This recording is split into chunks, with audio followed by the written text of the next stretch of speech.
আজ হচ্ছে উল্টো রথ। আর এখন আমি বেরিয়ে পড়েছি রেডি হয়ে, তো মাসির বাড়ির উদ্দেশ্যে। শুধু আমি নয়, আমরা সবাই। তো স্কুল থেকে এসে খেয়ে তারপরে রেডি হয়ে গেছি, আর এখন আমরা সবাই মিলে যাচ্ছি মাসির বাড়ির উদ্দেশ্যে, তো রথকে নিজের বাড়িতে নিয়ে আসবো বলে। তো এখানে কীর্তনের দলও এসে গেছে, তো সবাই মিলে এখন যাচ্ছি মাসির বাড়ি, আর এসে গেছে এখানে মাসির বাড়িতে। তো মাসির বাড়ি এখানে মাসি এখানে বরণ করে নিয়েছে, মিষ্টি খাওয়ানো সব কিছু কমপ্লিট হয়ে যেতে তারপর আমরা রথকে নিয়ে বেরিয়ে পড়লাম নিজের বাড়ির উদ্দেশ্যে।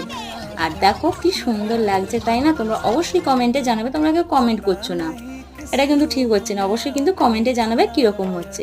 আর দেখো মাঝ রাস্তায় এসে প্রচণ্ড বৃষ্টি, তো একটা জায়গায় এসে দাঁড়িয়ে গিয়েছিলাম বৃষ্টি কমতে, তারপর বাড়ি এলাম। আর এখন সন্ধে হয়ে গেছে, তো বাড়ি পেয়ে তারপর এখানে আমাদের অন্নভোগের আয়োজন করা হয়েছিল, সেটাই সবাইকে পরিবেশন করছিলাম।